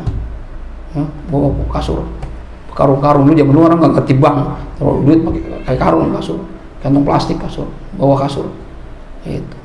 Itu anak perempuan ada keistimewaan tersendiri. Ya, nggak tahu udah antum ngerasain apa enggak gitu ya. Tapi itu ada hadis tersendiri seperti itu ya. Jadi kita nih sebagai orang tua ya, kalau memang siap jadi suami, siap jadi ayah, ya siap tanggung jawab. Jangan cuma pintar bikin doang, ya, nggak pintar didik, rugi kita nih. Alhamdulillah punya anak banyak doang, tapi nggak ada yang jadi, nggak ada yang bener, nggak ada yang soleh, ngapain? Mendingan nggak punya anak, atau punya anak 1 dikit, tapi bener jadi orang soleh itu mendingan. Tapi yang enak anak banyak, soleh semua, bener semua, itu yang kita pengen begitu, ya. Itu Dik ya. Ini Diki masih dalam level aman Diki ini, ya, aman, dia nggak ada kewajiban didik istri, didik anak kayak tadi itu level aman. Cuma bukan level nikmat, level aman aja. Ya, level aman. Kalau nikmat belum, nanti belum tahu nikmat nanti. Ya. Ya cuma ngebayangin doang, ceritanya begini, cerita doang. Kalau kita emang udah mengalami sendiri bagaimana nikmatnya. Ya. Masya Allah. Nyesel dah pakai nggak nikah tuh, nyesel banget ya. Ya. Ya. Ya. Ada lagi mau nanya? Masalah baca Al-Fatihah, kalau sholat berjamaah imamnya baca Al-Fatihah ini cepetan. Kita nggak bisa ujar gitu, betul baca Al-Fatihahnya. Itu gimana? Apa kita ikutin aja? Baik. Nah tadi kalau imam baca Fatihah kecepatan, ya, ini termasuk kita dianjurkan oleh para ulama membarengi bacaan Fatihah dengan imam, hukumnya wajib. Kapan? Kalau imam baca cepat dan kita nggak mungkin menyempurnakan Fatihah kecuali membarengi imam, itu wajib baca Fatihah bareng sama dia. Kan sunnahnya baca Fatihah itu kan setelah imam, tapi sunnah itu bisa gugur bagaimana, bahkan jadi wajib barengin imam, ya, ketika imam baca Fatihah terlalu cepat atau baca surat yang teramat sangat pendek sehingga makmum nggak cukup baca Fatihah, barengin Fatihah sama imam, ya, gitu. Jelas? Kalau misalnya pas sholat asar tadi biasa kan disir ya, Nggak kedengeran. tapi kan itu cepat sekali Ustaz, kita apa nggak bisa dapat begitu sih, nggak bisa. Kalau kita ikuti malah kita salah karena buru-buru gitu. Nah, kalau gini, kalau imam terlalu cepat ya, maka kemarin dibahasnya itu ini ya Nurul Fatah ya, pembahasannya makmum itu dapat kesempatan waktu sampai imam selesai mengerjakan 3 rukun yang panjang. Artinya gimana? 3 rukun panjang itu ruku 1, sujud 2. Artinya sebelum imam bangun dari sujud kedua, makmum harus sudah selesai membaca Fatihah dan sudah ruku. Itu minimal tuh. Sebelum dia bangun dari sujud kedua. Kalau imam sudah bangun dari sujud kedua, ente belum selesai Fatihah, atau Fatihah sudah selesai tapi belum ruku, ini gimana? 2 pilihan. Imma ente mufarokoh, memisahkan diri dari imam, ya, atau nggak memisahkan diri, tapi ente tetap mengikuti imam, ente diri aja udah diri, nggak usah ruku nih, ya, terus ikutin imam.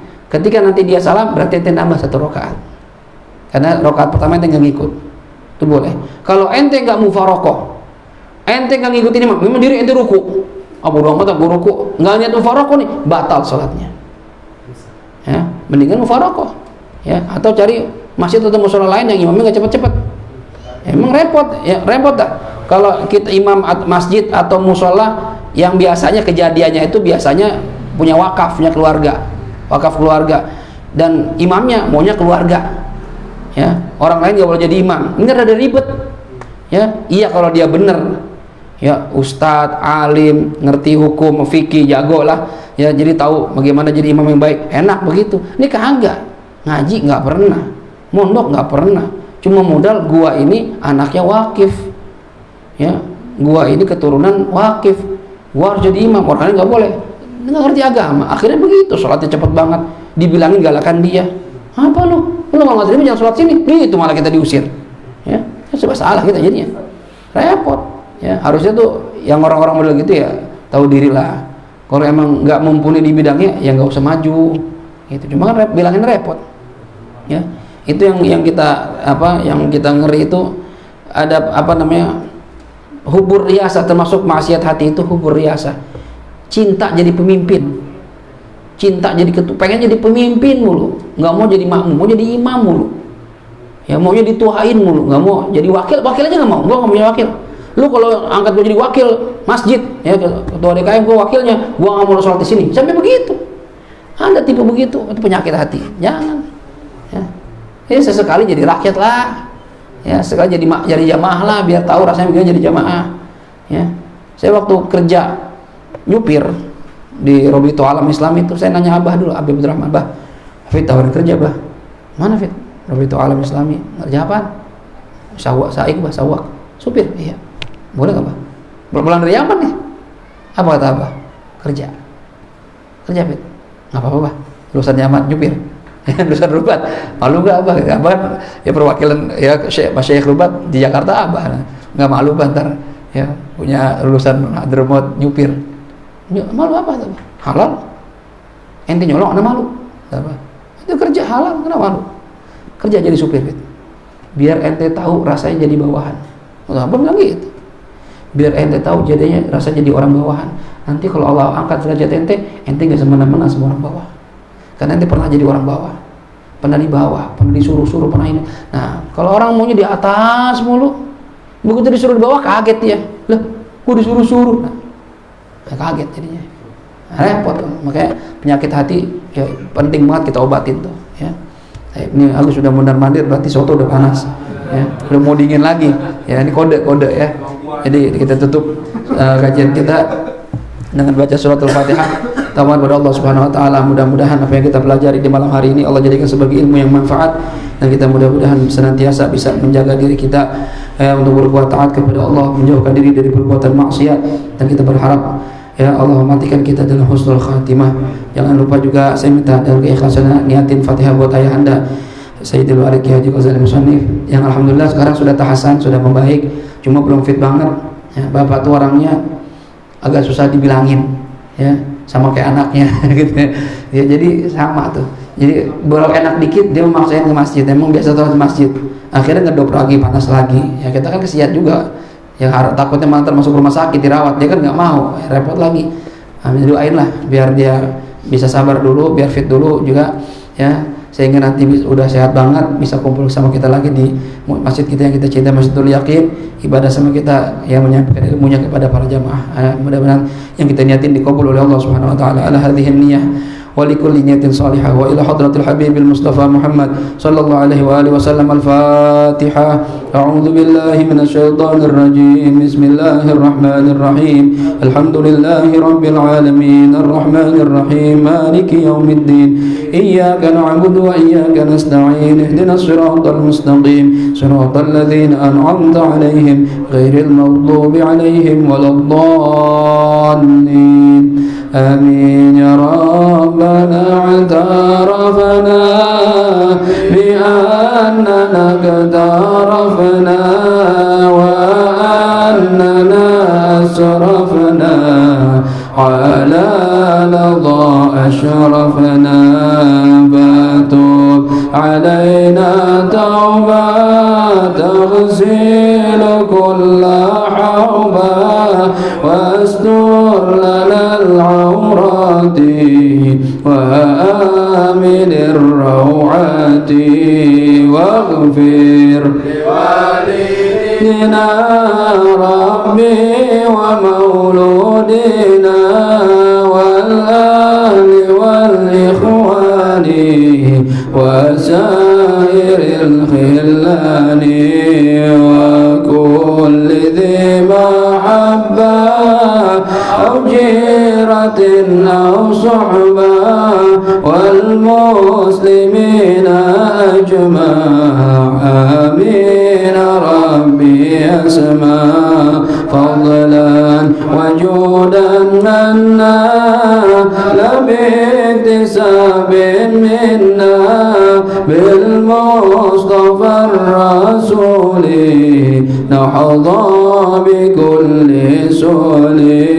صلى وسلم ربي عليه عد الحب وآله وصحبه عداد طش الصحب والحمد لله في البعد والتناهي والحمد لله في البعد والتناهي. سبحانك اللهم وبحمدك أشهد أن لا إله إلا أنت أستغفرك وأتوب إليك والعفو منكم. السلام عليكم ورحمة الله وبركاته.